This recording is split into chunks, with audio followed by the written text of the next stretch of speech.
Just can't keep up. I just woke up today in the last hour or so.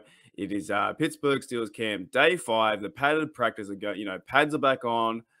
Coach Tomlin out there is leading his men to go out there and win. Camp day, day 5. We have some big news. We have news that I guess we knew the one that Chris Boswell was going to happen. So we're going to talk about Chris Boswell, receiver McKinley, and I've got a little funny thing about Coach Tomlin near the end of the video. But let's start with Chris Boswell. So Chris Boswell signed a big deal. Now, he is a big deal, and he's one of my favorite players as well. So according to Adam Schefter, you guys already know this. I'm a little bit late with this. Steelers are giving kicker Chris Boswell a new 4-year deal, $20 million extension. That includes $12.5 million guaranteed. His agent, Jeff Naley, confirmed Monday the 4-year extension ties Boswell with Justin Tucker as the highest paid kickers in the NFL or NFL history. So shout out to the Wizard of Boz. He's a real one. He's been around the Steelers a very long time. He had some troubles, back in the day. I think it was 2018? I think it was 2018. He went out there and he played really bad, or it might have been 2019. There was one year he went absolutely terrible. He couldn't kick extra points, couldn't kick field goals. But Chris Boswell has a field goal percentage, I think it is from memory, 89% or around 90%. And Justin Tucker has a field goal percentage of 91%. So it probably is in the NFL, Justin Tucker being number 1 and Chris Boswell being number 2, if you were to rate them like that. So happy for Chris Boswell to go out there and get the money and sign a 4-year contract. And hopefully he can, down the stretch, win us some playoff games and win the Steelers some regular games to even have a chance to go to the playoffs. So signing Chris Boswell it's a good Steeler move. He's probably the second best kicker in the NFL, and we all know him as the Wizard of Boz. In other news, guys, we have who else signed today? We have this is what when you live in Australia, it's so backwards. I got to catch up. Jayvon McKee signed with the Pittsburgh Steelers. I think it would be a 1-year deal. But the reason why they signed McKinley, I think because, DJ is sitting out. Deontay Johnson is out. But Tyree Johnson, the defensive end or outside linebacker, was waived as well. So not a huge move, not a massive signing like Boswell.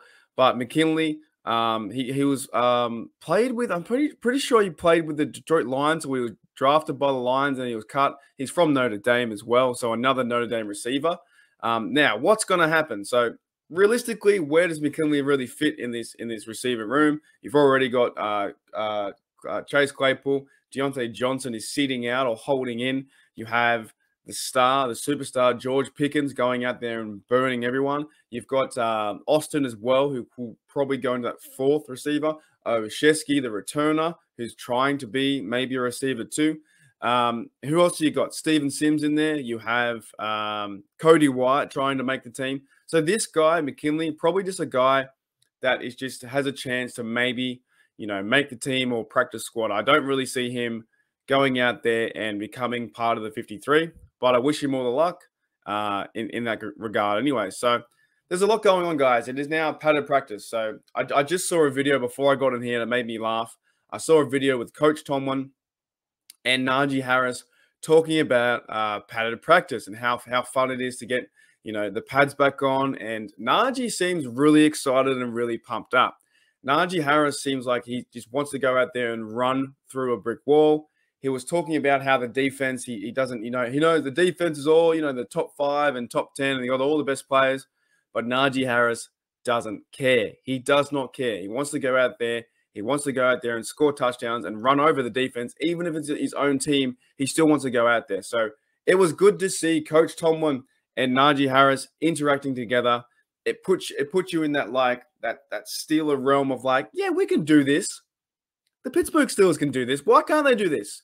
They're counted out all the time, right? They're counted out all the time. So I'm so thankful that this team is coming together as a unit. But I want to end on this last point because I thought it was really funny. And if I butcher it, I'm sorry. But during Mike Tomlin's press conference today, he was asked about the quarterback number 2 and 3. Kenny Pickett and Mason Rudolph were switching roles, right? Switch like they did on what was that show? The Price is Right, switch it, switch it. The Price is Right. Anyways, they were doing that he was asked about, well, a reporter asked Tomlin and said, if, like, is there a reason, or is there significance to reason why you switch these two, quarterback number 2 and 3? And she said, should we read into that? Should we read into that Kenny's now number 2 and Mason's number 3? And Tomlin came back with another Tomlinism or another quote. He said, you should not, but I'm sure you will. So he had another dig at the media, and it was so funny. So funny. She was like, well, should we read into this? Is there anything to this? That Kenny Pickett is now number 2 and Mason Rudolph is number 3. And Tomlin came back so straight-faced and said, well, you should not, but I'm sure you will. So I love that. I love Coach Tomlin. He's a winner. Deal with it. Guys, the padded practice at the back, day 5. I'm keen to see what else can happen. I know there's so much going on, but I wanted to report Boswell, McKinley, and Coach Tomlin. And yeah, look, it's still the quarterback. May the best quarterback win. We don't know. But what I do know is this team is coming together. Day 5, and I'm excited for the next week. All right, guys, I'll see you later. Thank you for checking out Still Nice Australia. Have a good rest of your day.